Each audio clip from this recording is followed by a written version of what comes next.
Hello students, कैसे हैं आप सब। आई होप आप सब अच्छे होंगे। आईसीटी वर्चुअल क्लासरूम में आप सबका स्वागत है। मैं विकास। बच्चों, क्लास 10th का मैथ्स हम कर रहे हैं। चैप्टर है आपका सरफेस एरिया एंड वॉल्यूम्स। तो इस चैप्टर को हमें कंटिन्यू करना है। तो देखिए, वॉल्यूम से रिलेटेड हम क्वेश्चंस यहाँ पे कुछ कर रहे थे, उन्हीं को कंटिन्यू करते हैं। ये क्वेश्चन है, इसको मैं फिर से एक्सप्लेन कर देता हूँ क्या है ये question. A solid consisting of a tight circular cone of height 120 centimeter and radius 60 centimeter standing on a hemisphere of radius 60 centimeter is placed upright in a right circular cylinder full of water such that it touches the bottom.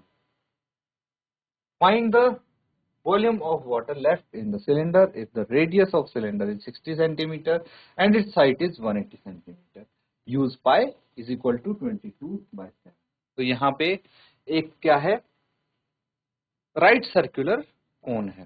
ठीक है, यहाँ पे जो ये कोन दिख रहा है right circular cone है, ये किस चीज पे खड़ा है, एक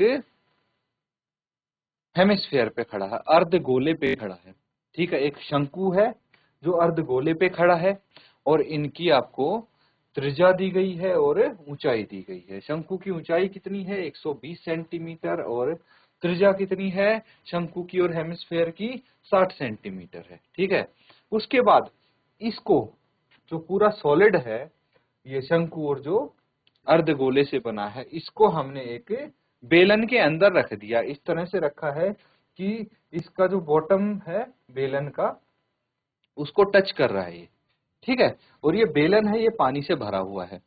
अब क्या है, बेलन की ऊंचाई है या हाइट है 180 सेंटीमीटर, और जितनी वॉल्यूम इस सॉलिड की थी उतना पानी बाहर चला गया। तो आपको ये बताना है पानी कितना बचा है बेलन के अंदर। समझ में आ रहा है?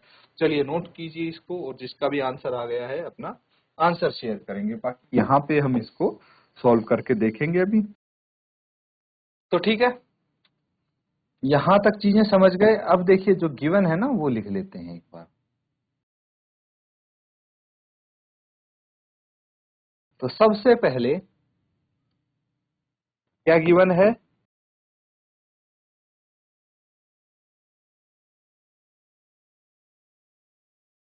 जो सिलेंडर है उसके बारे में लिख लेते हैं। Radius of the cylinder, r से रिप्रेजेंट करते हैं इसको, ये है 60 सेंटीमीटर।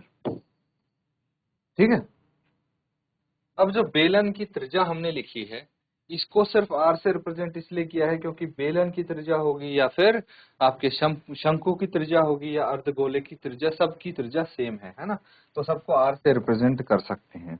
उसके बाद height, height of the cylinder, cylinder की हाइट कितनी है, इसको h1 से डिनोट कर दीजिए। ये है 180 सेंटीमीटर। ठीक है, उसके बाद radius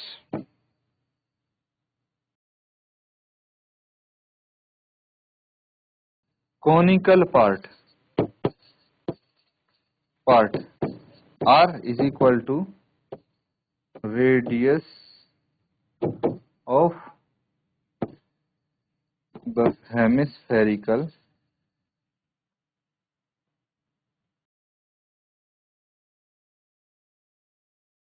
r is equal to 60 centimetre. इनका दोनों का रेडियस, तीनों का रेडियस सेम है, सिलेंडर का, हेमिस्फीयर का और कोन का। नोट कर लेंगे, बाकी आगे तक।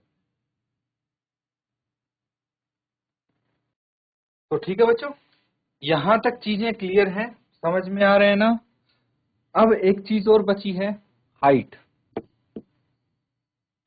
Height of the conical part.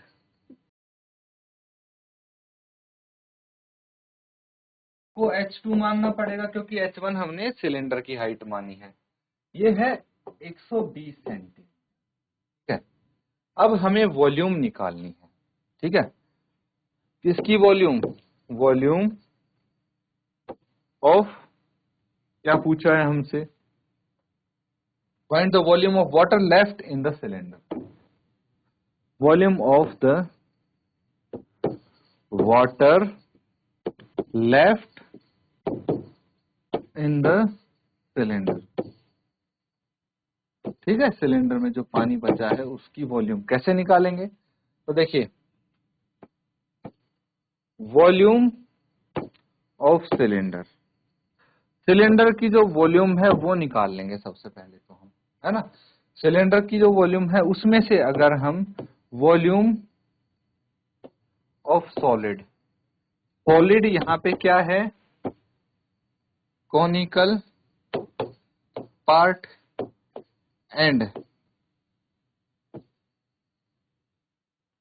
Hemispherical part, ये दोनों मिला के क्या बना रहे हैं, सॉलिड बना रहे हैं, है ना। तो हमने सिलेंडर में ये सॉलिड रखा तभी पानी बाहर आया, तो जो पानी बाहर आ गया उसकी वॉल्यूम कितनी थी, जितनी सॉलिड की वॉल्यूम थी। तो देखिए, टोटल पानी है इसमें, उसकी कुछ वॉल्यूम है, ठीक है। इस सिलेंडर में टोटल पानी था भरा हुआ, अब कुछ पानी बाहर आ गया, तो जो पानी बाहर आया अगर उसकी वॉल्यूम हम माइनस कर दें टोटल पानी की वॉल्यूम से, तो बचे हुए पानी की वॉल्यूम आ जाएगी। यही काम हम यहाँ पे करने की कोशिश कर रहे हैं।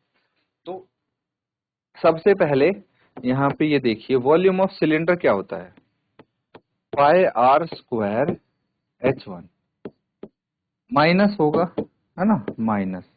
उसके बाद वॉल्यूम ऑफ सॉलिड, उसमें आ जाता है conical part and hemispherical part.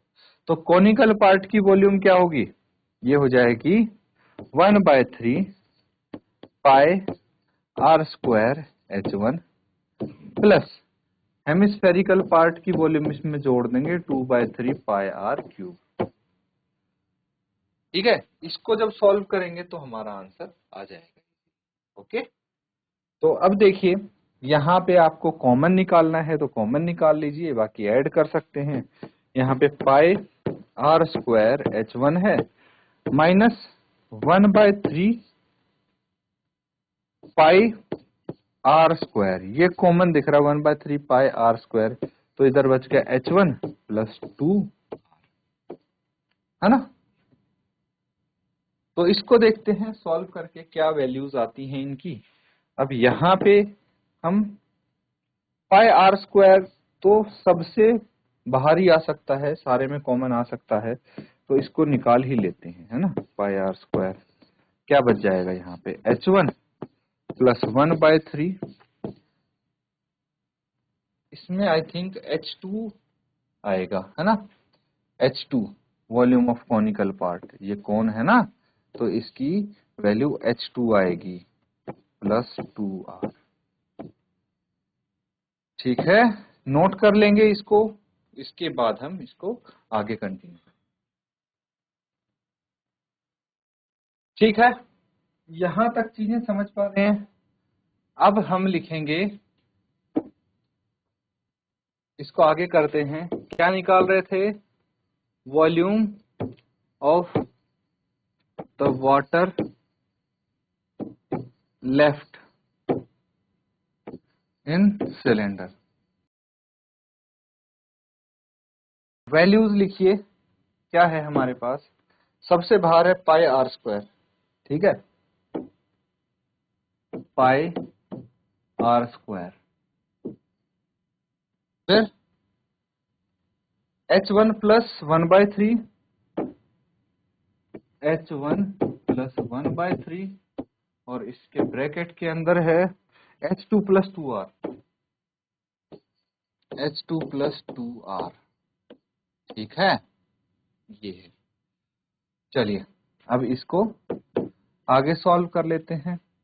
पाई की वैल्यू तो हम बाद में रखेंगे, बाकी सारी वैल्यूज हम रख लेते हैं। आर की वैल्यू कितनी है, 60 का स्क्वायर, ठीक है।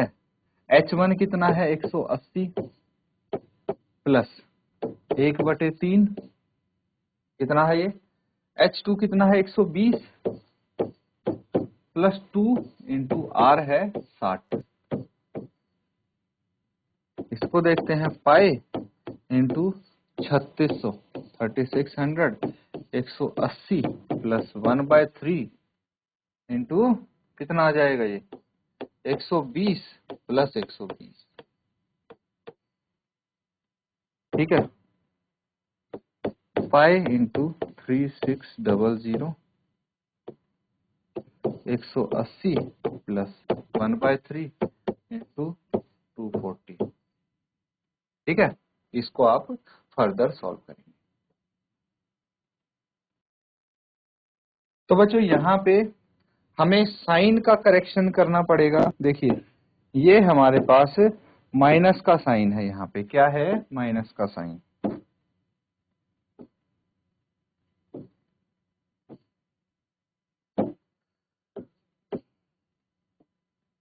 ये माइनस है, इससे माइनस हो रहा है, ठीक है। तो ये 80 आ जाएगा।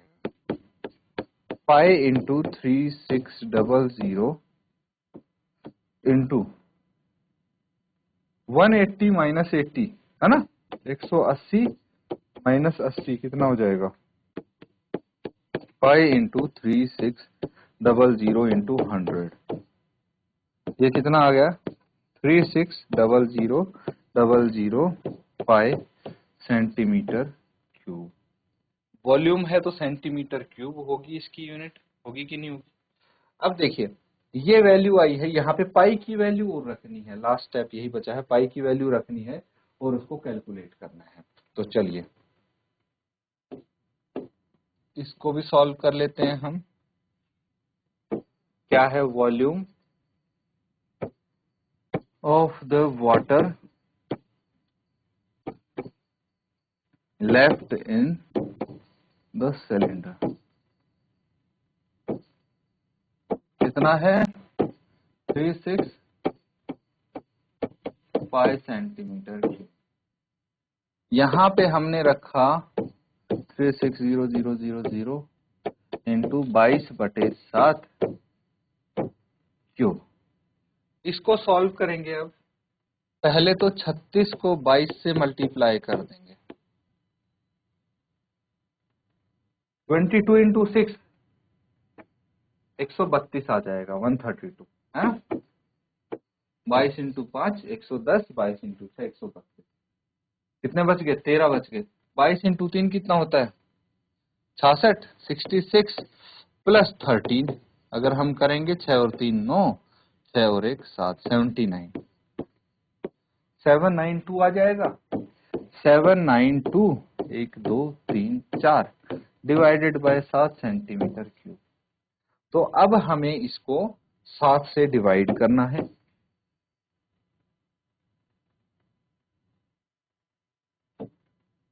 तो अगर इसको 7 से हम डिवाइड कर दें, 792 1 2 3 4, 7 इंटू 1 7, 0 बच गया 9 उतार लिया, 7 इंटू 1 7, 2 बच गया 2 उतार लिया, फिर 7 दिया 21, 1 बच गया और ये वाला 0 उतार लिया हमने, ठीक है। 7 1 जा 7, कितना बच गया 3 बच गया, 0 उतार लिया ये वाला। 7 4 जा 28, कितना बच गया, यहाँ करना पड़ेगा बच्चों, स्पेस कम है, तो ये बच गया 2 और हमने 0 उतार लिया ये वाला।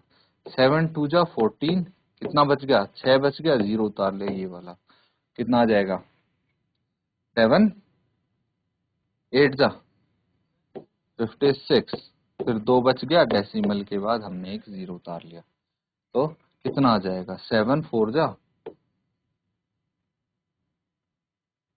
7 2 जा, है ना, 7 2 जा 14, 6 बच गया, फिर 0 उतार लिया, फिर 7 8 जा 56 एंड सो ऑन, ठीक है।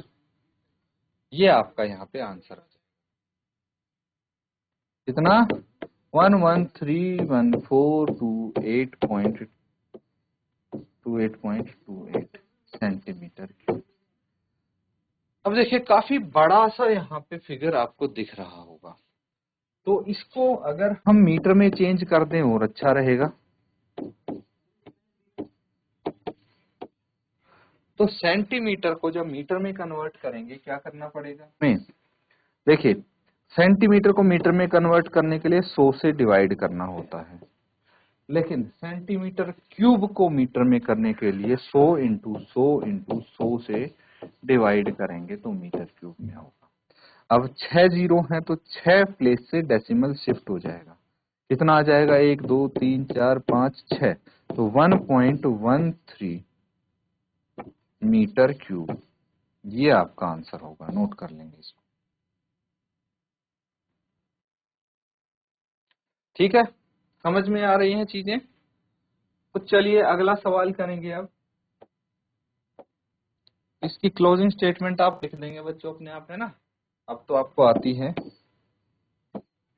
बस जो पूछा गया है उसी को रिपीट करके आंसर लिखना होता है।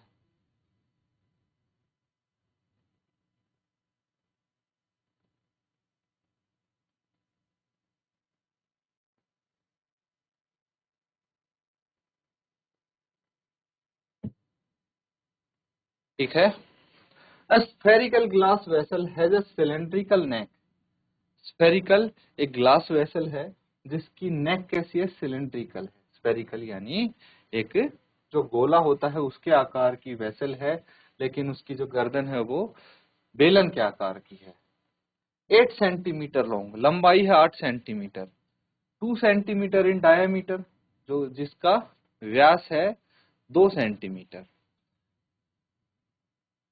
Of the spherical part is 88.5 centimetre, और जो स्फेरिकल पार्ट है, ठीक है, उसका डायमीटर कितना है 8.5 centimetre. By measuring the amount of water it holds, जितना वो पानी होल्ड करता है अगर उसका अमाउंट मेजर करें, a child find its volume to be 345 centimetre. एक बच्चा है जिसकी वॉल्यूम आती है 345 सेंटीमीटर।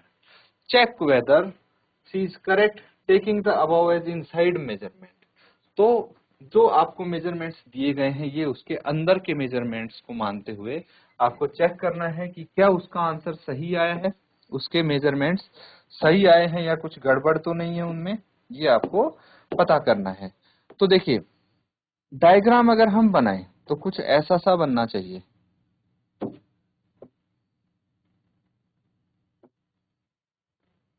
ठीक है, ये नेक मानते हैं, इसकी नेक मान लेते हैं, और जो उसका बॉटम है वो स्फेरिकल। ठीक है, अब क्या बोला गया है, तो सिलिंड्रिकल नेक है, सिलिंड्रिकल नेक 8 सेंटीमीटर लॉन्ग है ये, और 2 सेंटीमीटर डायमीटर है। ठीक है, 8 सेंटीमीटर तो लंबा हो गया, 2 सेंटीमीटर डायमीटर हो गया।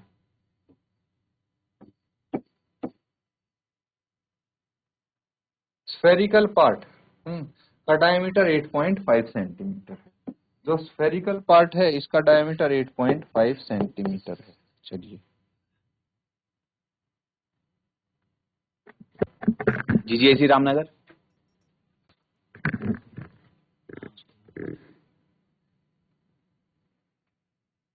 तो ठीक है बच्चों, तो देखिए इसको अब सॉल्व कैसे करेंगे आप ये समझते हैं कि सिलेंड्रिकल जो नेक है इसकी वॉल्यूम निकालनी है आपने, वॉल्यूम ऑफ सिलेंडर। तो सिलेंडर तो पता है आपको, ये रहा सिलेंडर। ठीक है, ये सिलेंडर है। ठीक है, इसकी आपको हाइट गिवन है और रेडियस भी आप निकाल लेंगे, plus volume of sphere. Volume of sphere easily निकाल सकते हैं 4/3 पाई आर क्यूब। क्यों, देखिए अब इसको R1 मान लेंगे, इसको R1 क्योंकि R2, क्योंकि रेडियस इनके अलग अलग होंगे। इसका डायमीटर 8.5 है तो रेडियस हो जाएगा 4.25, और इसका 1 सेंटीमीटर रेडियस हो जाएगा। तो इसकी हेल्प से इसकी टोटल वॉल्यूम आ जाएगी, है ना। तो वही निकाली है इस बच्चे ने, तो आपको बताना है आपका आंसर इससे मैच होगा या नहीं होगा, है ना, या कितना फर्क है। तो ये जो क्वेश्चन है ये होमवर्क में आपको कंप्लीट करना है, इसको नोट कर लेंगे।